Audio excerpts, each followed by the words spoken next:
Welcome to the Brighter Side of Education. I am your host, Dr. Lisa Hassler, here to enlighten and brighten the classrooms in America through focused conversation on important topics in education. In each episode, I discuss problems we as teachers and parents are facing and what people are doing in their communities to fix it.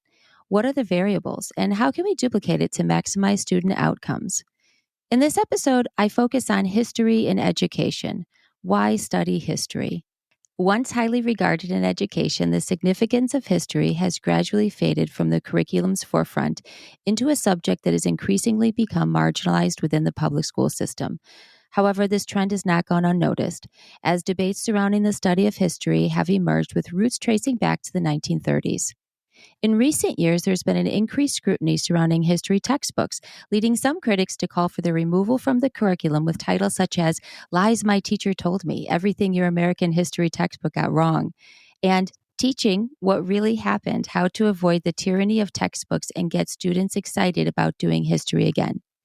Nonetheless, simply eliminating textbooks as often proposed clashes with the reality experienced in most classrooms. Scholars assert that traditional teaching methods and educational resources like textbooks have the potential to harm students in their current form. However, they also emphasize that these resources can still fulfill a vital role if they adapt to meet the needs of the 21st century students. Meanwhile, organizations like the American Historical Association, AHA, have actively campaigned to emphasize the importance and value of history as both a subject in school and a practical tool for navigating life. As the debate has acquired significant political dimensions, understanding the purpose of history as an academic subject and as a means to live a fulfilling life has become increasingly crucial. Joining me today to discuss these intriguing facets of the study of history is historian of education, Dr. Christopher Berg.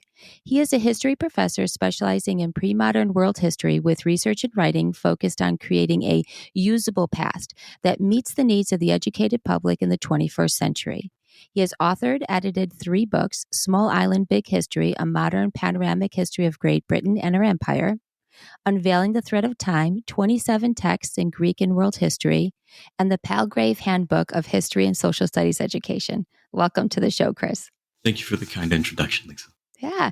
So how did you become interested in history? I guess it started by having a good history teacher. And I often think about how did I come to where I am today? And it's been a very circuitous route, to say the least, because it's not something that I originally imagined that I would do. It's something I don't want to say I kind of fell into, but in many ways I did, because it really wasn't the ultimate goal, even though a history degree, as I came to earn one and moved beyond it, seemed like it could be a possibility. But I had an incredible teacher in high school, and that individual made all the difference. And Mr. Carter, this is definitely a shout out to you, one of the amazing teachers who I had, and just made that difference. It was the first time that a teacher really showed an interest in me, even though it may have been because I was a truant student, not because I was an exceptional student. And that interest early on, coupled with maybe an ability to be able to retain and memorize to a certain extent dates and names and things like that. And ultimately, it was the first class that I earned an A in.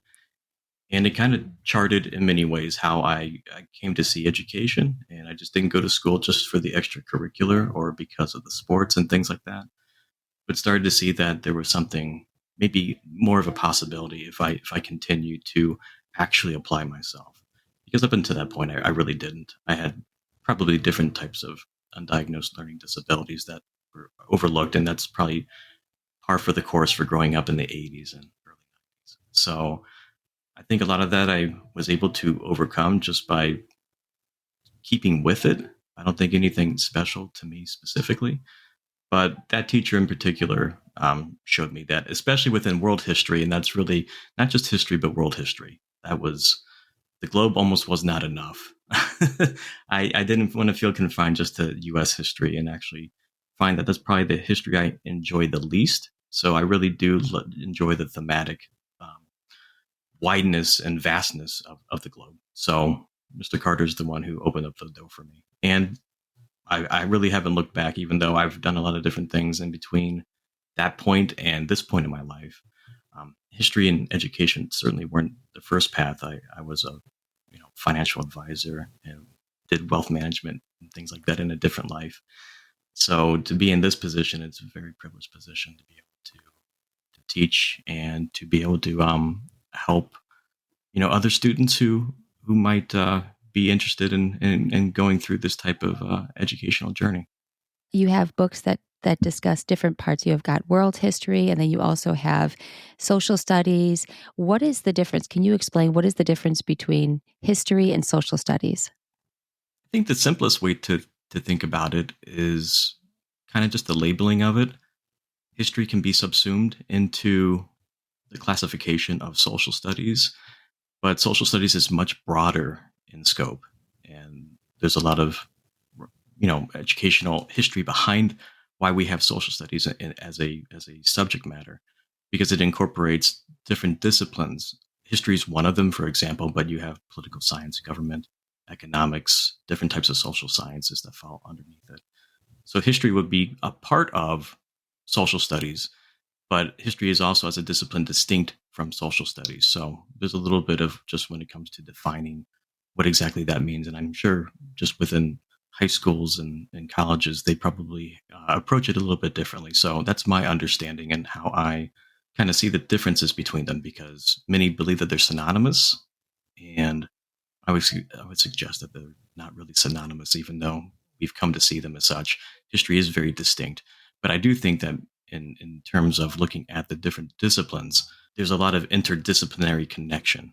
So history brings in a lot of philosophy and religion and art history. So it does really touch on a lot of multi-disciplines, and there's a lot of interplay between them. So you had a study, it was called Why Study History, an examination of undergraduate students' notions and perceptions about history. You discussed the need for historical knowledge in our daily lives.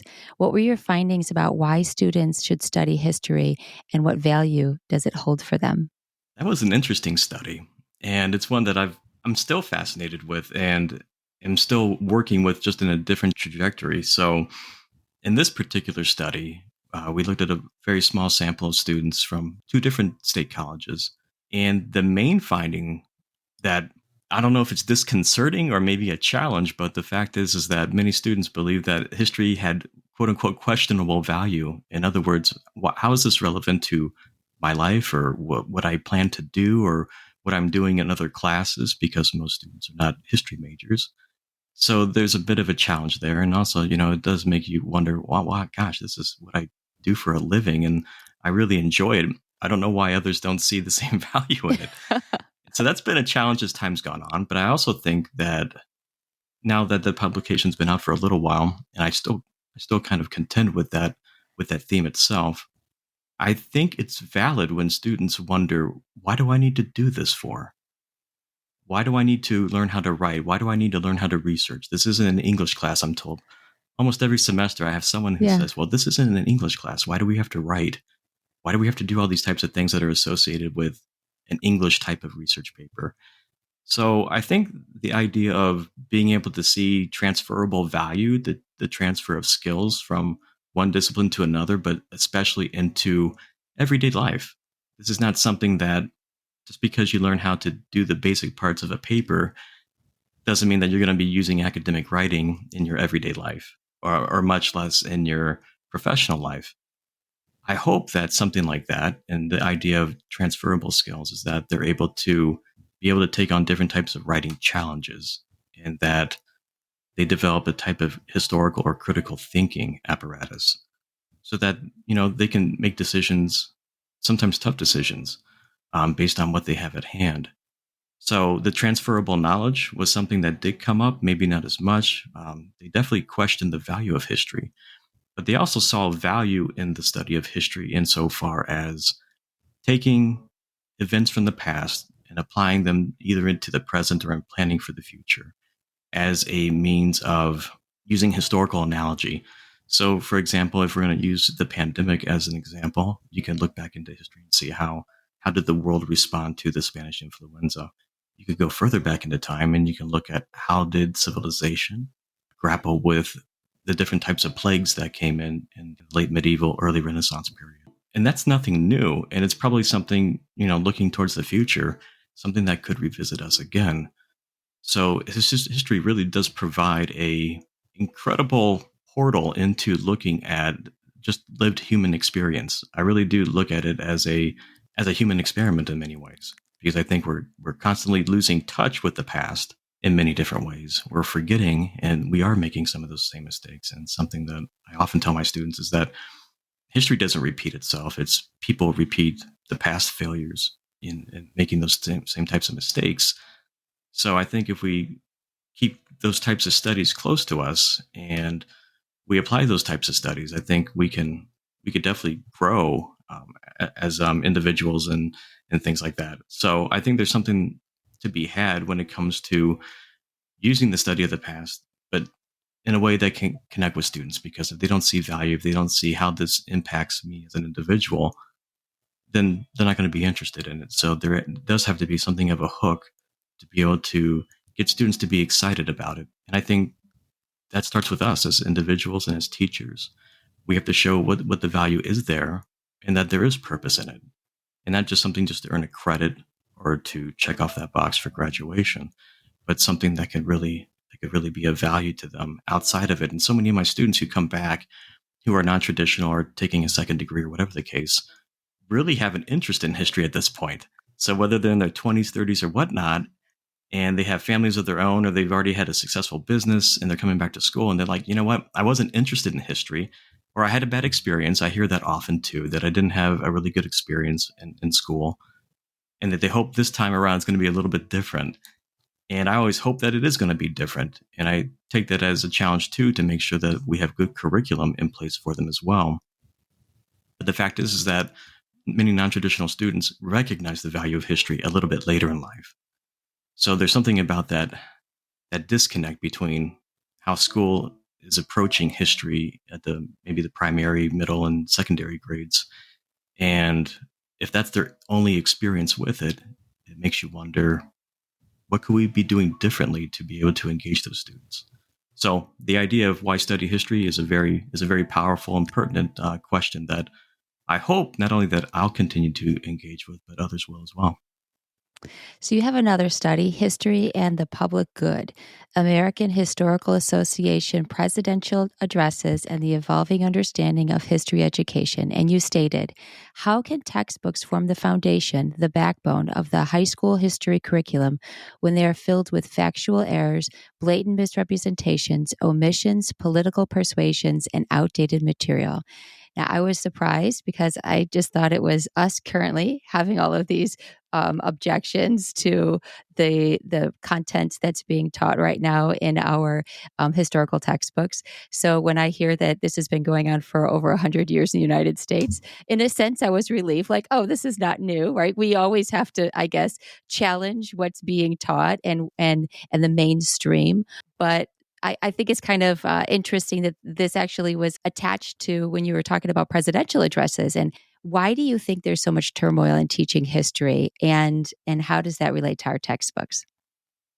That is such a good question, and it's one that has come up at different points in my career, and just thinking about it as it comes up, because sometimes you think about it, a little bit more hard than at other times, and I often come back and go, I wonder why history is more contentious than other subjects, and I think a lot of it comes down to the different stakeholders, and I think just by looking at some of the texts that and the titles that you had listed off, lies my teacher told me. I mean, that's pretty bold there. It's I very think strong.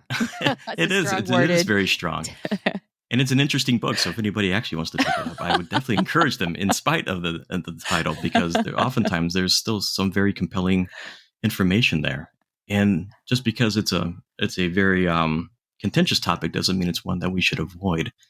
And I think because of the different stakeholders, you have that intermingling and influence that comes from different sectors. And the one that really comes to mind, especially probably since the 80s and 90s, definitely more palpably, and it's definitely more tangible, would be the political sphere.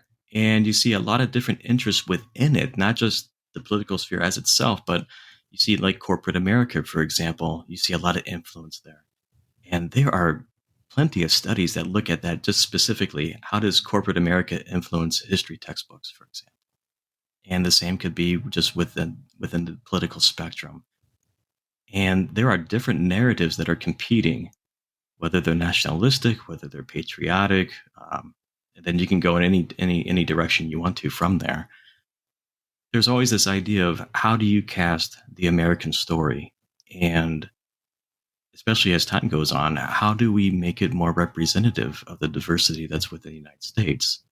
There's been so long that within that narrative, certain groups have been excluded from that. So many within the United States have a hard time identifying with that narrative and with that story. So there's been an element of revisionism, and that's something that I think also becomes a point of contention because that doesn't align with many people's understanding of what is America, what makes America what it is, and the story they grew up on. I think that's very hard anytime you introduce a type of fundamental change to that story, something that you've always grown up with, and then saying, well, no, it's not quite like that. It's probably more like this. And that's tough for people. And that's something too, I think that we could all kind of understand and have a little bit of empathy towards is that it's hard for either side. And that oftentimes there is a compromise that we can meet in the middle. And oftentimes too, I think it's how we approach it as well. But as long as we keep having these competing interests and as long as we keep having the different types of issues in the tug of war, I mean, when you look at the state of Texas, for example, or the state of Florida, you see a lot of that in what they call like the textbook wars, for instance. Yep. That's just indicative of the larger history wars that we've had within the United States that, again, are not exclusive to this country. They're in different parts of the world as well. Maybe not to the point as politically charged as they are here, but nonetheless, this does happen in other countries as well. So, what do you think are the barriers for teaching history? That's another good question. And that's something I often ask myself too when I think about what kind of course would I want to take if I was a student again? Or what was the one course that I would have liked to have taken? What could have been better about it? I think good teachers think about those questions. They don't stick with the same type of course. They're continually thinking, how can I improve this material and how can I reach these students? And I think probably the most significant barrier is how we approach teaching history and whether we see it as a passive activity or an active activity. And what I mean by passive and active is, are we simply lecturing at students? So they sit there and they're supposed to take notes and we're supposed to shower them with all this amazing content and they're just supposed to be absorbing it and taking notes and memorizing it and then in preparation for an exam or a test. And I think a lot of it comes down to if we have them engage with the material. Not that the textbook and lecture style teaching is bad in and of itself. I think it can be one facet of how we teach, and especially with what we have learned just through all the different learning sciences and the cognitive revolution of the 60s and 70s, we've learned that not everybody learns the same way. So one style fits all is probably not the best approach. And of course, if you think about multiple intelligences and things like that, whether you ascribe to them or not, I think the idea is that there's different ways that you can approach the subject of history. And the more that you can get them involved and see the value of it, I think that's where you can really get that interest, where students can actually work with primary source material and they can actually see how people interacted or the consequences of something. Say the falling out after World War I and how it connected to the eventual World War II that would come, and which led to the Cold War, which led to the rise of communism and the fall of communism. You can see the continuity of things. So I think the biggest barrier is just our approach to how we teach history. And I think, again, that's why students in high schools maybe find history to be boring, is because all they're required to do is read these big, dense textbooks and then regurgitate the material on an exam. And what do you really learn about that? You're not really taking anything of substance from it. So I think that's one barrier. I think another barrier is just how teachers are trained. and that's a big subject in and of itself. So I think the disconnect between the History Academy and then teacher education programs, I think a lot has been done to bring them closer together. But so much of that, I think teachers are very underprepared when they come into these different contexts, and not just with history, but with many subjects. I think that content that does make a difference, and I think a lot of professional development opportunities could make a difference as time went on. And again, as we all know, that's a challenge in and of itself as well. And I think the reliance on the textbook, that's another barrier. I think they're all kind of interconnected in ways. But I think our primary barrier, if there's to be one, would be how we approach teaching and how we think about teaching and how we interact with students. Because the more we can get them involved in it, I think they're much more likely to take an interest in it, but more importantly, to take something of value from it. Yeah, we had a conversation earlier about I taught first and second grade, and so it would have fallen under the realm of social studies. And I loved my textbook, so I'm a textbook person, but I would draw that middle line where you would read a little bit of it, and then we would do things like reenact and dress up and bring in food and music and do field trips connected to it and big projects. And so I loved being able to pull in all of those enrichment activities and then connect it to the students' experiences to just broaden their enjoyment of it. So, like, for instance, we would go to the little French cafe and walk over there, and we would connect the fact that they were learning about trading and taxes and kind of some boring subjects when you're 7 and 8 years old, and bring it more to life to say, okay, well, this bakery is French and they are importing goods from France. And why would they import those goods? And let's talk to the baker and what type of work does he do? And let's talk about the taxes. How much is your croissant going to cost? Let's talk about tips. And so all of those things kind of culminated. And so, as a very mundane, we're going to a bakery and ordering a croissant, became an enriching experience where they had to earn money to then be able to pay for those goods and services. And, just what could have been a very dry chapter in a social studies textbook for 7-year-olds.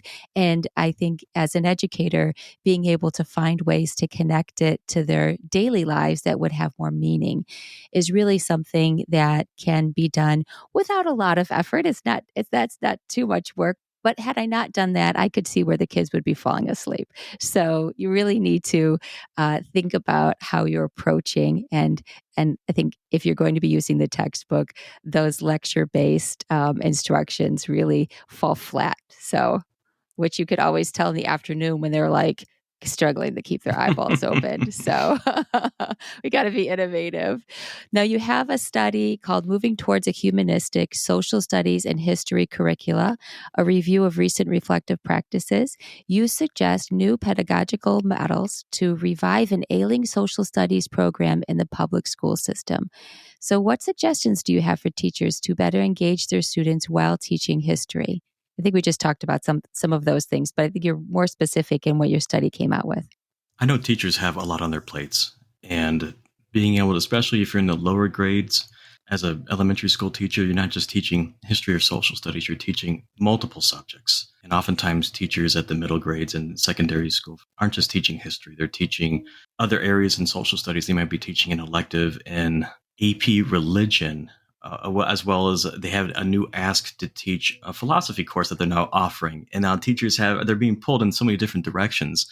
I would hate to just lay one more thing and say, we have one more ask of you, and that is to kind of focus on your own professional development and kind of be the quarterback of that. So you kind of direct it and kind of reinvigorate the history curriculum that you're only teaching maybe one or two sections of, and then the rest is completely new courses that you're having to contend with. So I understand the realities of teaching too. And that's something that I think a lot of administrators tend to forget the longer they're out of the classroom, is the amount of work that teachers have to put in. It's not literally the 7 to 2 or the 8 to 3 type of time frame. It's all the preparation before that and after that, the weekends in preparation, the weeks leading up after summer break and things like that. It's not just for lack of a better word, a 9 to 5 job, and asks teachers to do one more thing when they're doing so many other things that are not acknowledged or recognized. I understand that. And that's something that if I were to make one recommendation, and that would be not to do it alone, for one. The more you can get your department chair or your grade chair, I don't know how that works in elementary and secondary schools, so to speak, but if you can get your department chair or department as a whole or an assistant principal, whoever sees it, if you can get them interested, invested in that so that you're not doing it alone, but you're doing it with your colleagues, I think that really could have some punch behind it. And then you definitely feel like you have partners. There's a lot of collegiality that goes with it. I learn so much from my own colleagues. Anytime we have meetings, that I'm constantly reaching out. And we have multiple disciplines. I work with art historians, I work with social scientists and communications experts. I'm constantly leaning on my colleagues, many of which are my friends, always for their input because I'm just one person and there's really so little that I do know in the scheme of things. The more it's in a corporate endeavor, the more that we're all benefiting from it. So I think when you keep those lines of communication open and you're doing it together and not so much in competition with one another, but hand in hand with one another, I think so much could be done ultimately for our students and not just for ourselves professionally, but for our students. I think professional development, and that can take any form. It doesn't have to be something that's really formalized. It can be very informal. I think that could just reap tremendous benefit. And that could be as simple as just learning how to access the Library of Congress. And for history, for example, you can go in and see all the different databases that they have. Yale has the Avalon Project, for instance. I mean, more and more databases are springing up and becoming accessible, whereas before you would have to make a trip and go to Washington, D.C. or to go up to Connecticut to see these archives or the libraries and much less even have access to them. So to be able to have these at our fingertips, in many ways, the internet can be a barrier. Google can be a barrier to historical study. I think any teacher can empathize with having to contend with Google. But Yeah. the fact is that we also have access now to things that we didn't have access to maybe a couple decades back. I remember I didn't, at least. So it's really opened up a lot of opportunity. But many teachers can feel overwhelmed with the demand. So starting with something small, like rather than making this big unit plan, think about one assignment, about something that you know something about or are interested in learning more about, whatever that might be. And likely there's something that's available to be able to build a lesson plan from and using primary source material and things like that. Something that I did throughout my educational career and I still do, and I would encourage other people to do, is just to have the courage to reach out to people that you admire, a historian that you've read, a person that you've heard at a conference, and just reach out to them and just say, introduce yourself, say, hi, I've read your work and I've been following you for years, or I saw you at the conference, but just I didn't want to bother you, or whatever the case is. And oftentimes you'll be surprised by how gracious of a response that you'll receive. And I've actually had several people just over the years from my college days that I still keep intermittent contact with. And this is decades now. And it's been an incredible journey. Many never responded, but that's okay. It's really the people who did respond. And they've opened up doors for me in ways that you just wouldn't really even conceive. So I would definitely say put yourself out there a little bit. Attend a conference. It could be local. It doesn't have to be a big national conference. Just do things that you think that would put you in a position to be able to bring something back into the classroom that's a little bit out of the ordinary from what you usually do. And remember, we do this because we're trying to make a learning environment that's accessible to students so that they can take something of real value, not just to get a letter grade, but something that they can really help them as a human being. And I think we emphasize so much with testing and things like that that we lose sight of the bigger goal is that we're supposed to really be cultivating young minds to be able to take over the things that we are now in place to do, because that is the next generation. So there's a lot on our plate to be able to make sure that that generation is going to be able to handle the complexities of the world that we live in now, especially the one that's around the corner for us. What about for parents? Do you think are parents in a position where they also can help their child when it comes to embracing or enjoying or learning about history in a more meaningful manner? I think that's a fascinating question in ways because I don't think there's a one size fits all with that either. And I think it goes back to kind of how I approach teaching is that if it's something that you're interested in and that you see something like, hey, it's not just learning about accounting or math and just because you need to know how to do these things, taxes, for example, you need to Yeah, that's know true. about these things because This is going to be part of your adult life for the rest of your life, and you should have a familiarity with it.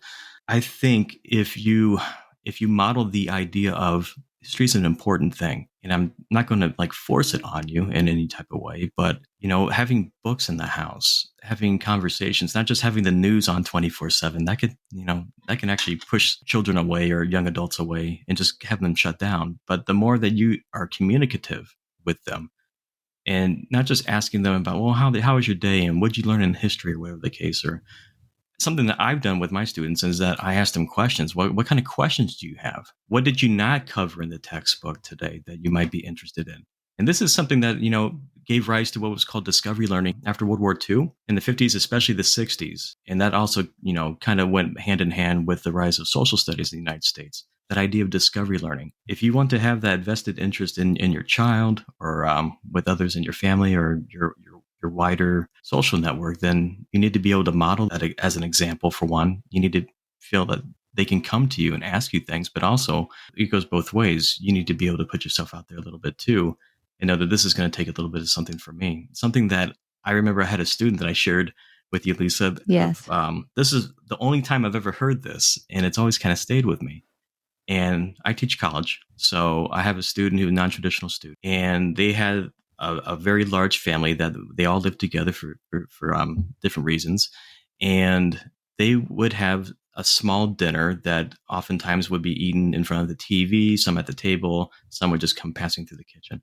And she would share things that she was learning in our history class, which was all online too, by the way. And she said at first nobody really paid too much attention, but then her father got interested when she started talking about World War II. So he started eating dinner at the dinner table. And then her husband, who had a very packed work schedule, had some time off. So he was there in the evening and he started participating in these dialogues to the point where everybody was at the kitchen table. Everybody was having dinner. They were staying there for, I don't want to say hours, but it was extended and everybody was interested in how something that she had learned in class kind of sparked discussion that kind of just helped their family kind of bond in many different ways.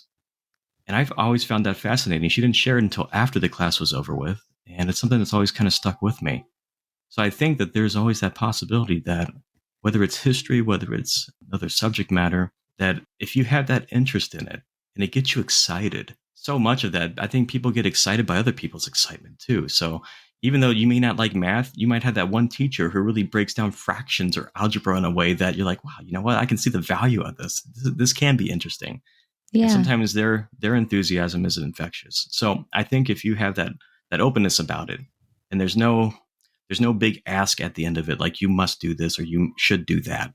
I think if you kind of keep it open just for the experience that it brings and that it opens up an opportunity to learn and to learn together, I think anytime that you can kind of discover those types of things together, I think that's a pretty meaningful experience. So what are your hopes for the future of history? Oh, that's a big question. I hope we treat it differently and not see it as something that we just have to grit our teeth and get through. I think a lot of that it goes back to how we're taught history in the lower grades, especially like maybe in high school, because some students, when they leave, that was their only experience that they've ever had with history.